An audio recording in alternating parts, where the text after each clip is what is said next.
The most dangerous financial advice you were ever given wasn't wrong because it was dishonest. It was wrong because it was almost right. Someone, a parent, a teacher, a motivational speaker with a good suit, told you that the path to wealth was simple. Earn more, work harder, hustle longer. Get a raise, start a side business, close bigger deals.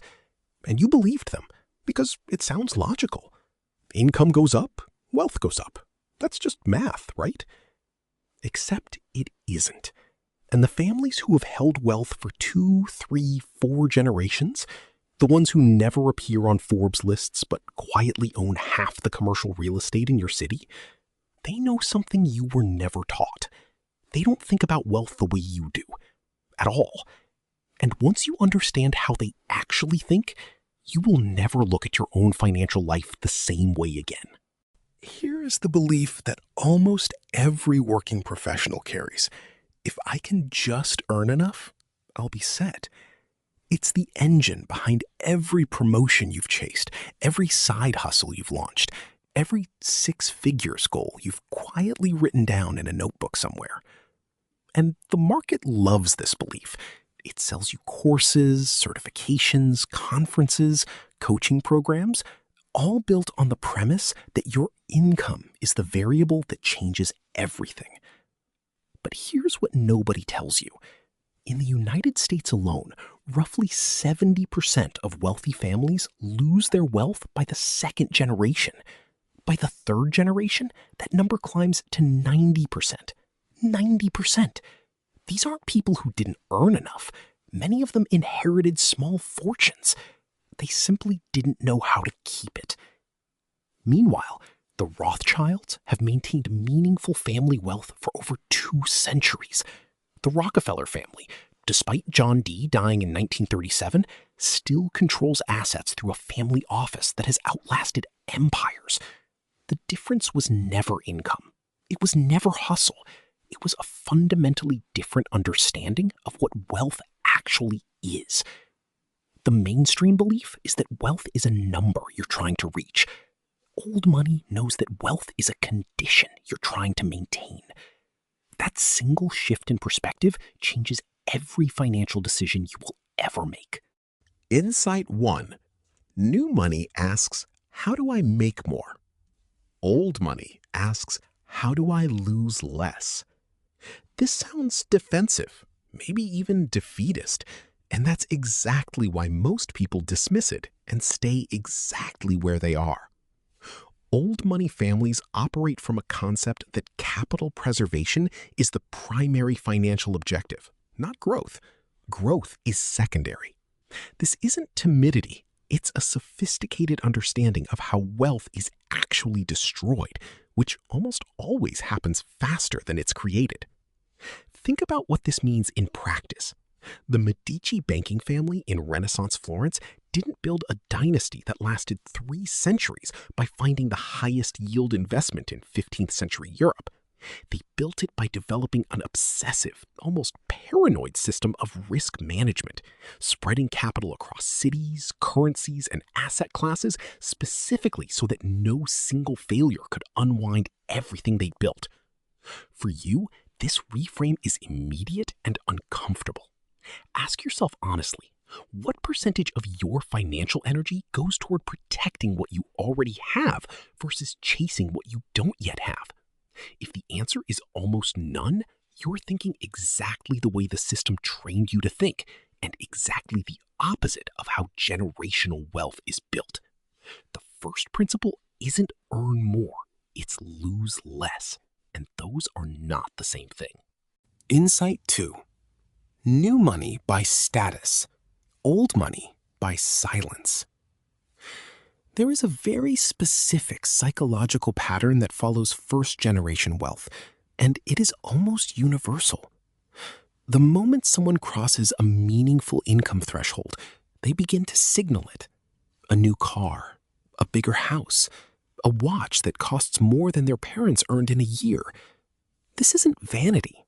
It's something deeper. It's the need for the external world to confirm what the internal world isn't yet sure of.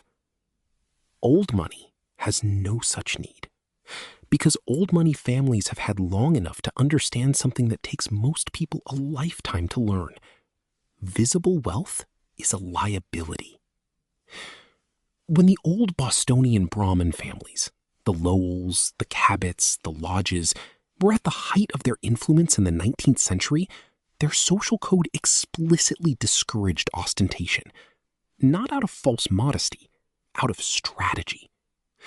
Visible wealth attracts legal threats, social obligations, bad investments, and opportunistic relationships. It makes you a target in ways that are both obvious and invisible. The Rothschild family has a phrase that has been attributed to them for generations. Don't discuss your wealth with anyone who doesn't need to know. Whether or not those exact words were ever spoken, the principle is documented in how they structured their businesses, their trusts, their family governance. Information about money was controlled as carefully as the money itself. For you, this is a direct challenge. Every dollar you spend performing wealth is a dollar that isn't compounding. And more importantly, every signal you send about what you have is an invitation for someone to figure out how to take it. Old money doesn't perform. It accumulates in private. Insight 3. New money earns. Old money structures. This is the insight that most financial content will never give you because it isn't a product anyone can sell you in a course. Old money families don't think of themselves as individuals who own assets. They think of themselves as stewards of structures that hold assets. This is not a semantic difference. It is the entire ballgame. A trust isn't just a legal vehicle for the wealthy to avoid taxes, though it does do that. A trust is a mechanism for wealth to exist independently of any single human being's lifespan, decisions, or mistakes. When John D. Rockefeller began moving family assets into trusts in the early 20th century, he wasn't just doing tax planning.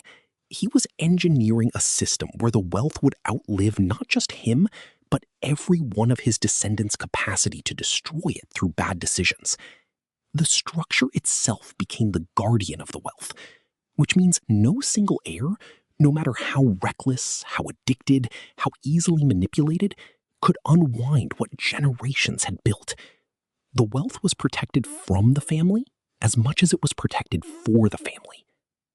Most people will live their entire lives accumulating assets in their own name, making decisions about those assets with their own hands, and exposing everything they've built to every lawsuit, divorce, business failure, and personal crisis that life will inevitably deliver. That is not wealth building. That is wealth risking. You don't need to be a Rockefeller to begin thinking this way. The principles of structural ownership, family LLCs, revocable and irrevocable trusts, proper titling of assets, are accessible at almost any level of net worth. The question isn't whether you can afford to structure things properly. The question is whether you can afford not to. And old money figured out that answer a long time ago. Insight 4. New money thinks in years. Old money thinks in generations. This is the one that changes everything. When your time horizon is your own lifetime, certain decisions make complete sense. You optimize for your retirement. You chase returns that will pay off within 5 to 10 years. You make decisions based on what you'll experience, personally, directly. When your time horizon is generational, an entirely different set of decisions becomes rational. You plant trees whose shade you will never sit under. You make sacrifices that won't benefit you, only the people who come after you. You tolerate short-term discomfort, even short-term loss, in service of a longer arc that most people can't even hold in their minds. This is why old money families invest in land when other investors are chasing technology stocks. Land doesn't double in a quarter, but it has also never gone to zero. It's why they fund legal trusts and educational foundations for grandchildren not yet born. It's why they hold positions in boring, dividend-paying companies for decades rather than trading on what's happening this year. The Walton family didn't maintain their position as one of the wealthiest families on earth by reacting to market conditions. They maintained it through governance structures and investment philosophies that were designed explicitly to survive the short-term thinking of any individual family member for decades.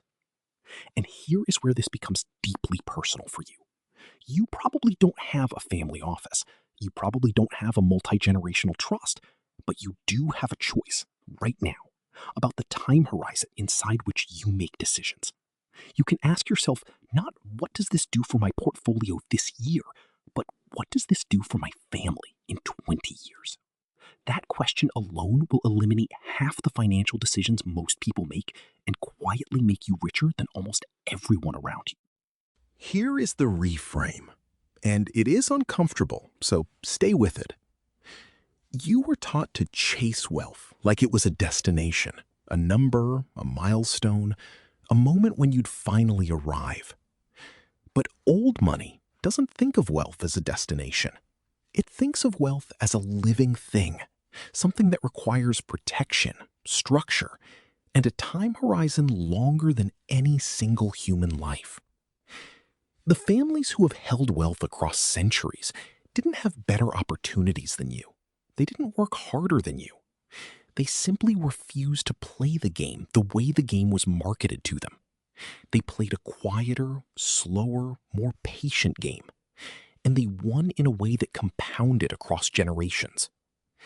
That is the game this channel exists to teach. If you've spent your life being told to earn more, invest more, hustle more, and something about that advice has always felt slightly off, you're in the right place. Subscribe to Old Money Legacy, because what we talk about here isn't trending, it isn't loud, and it isn't for everyone.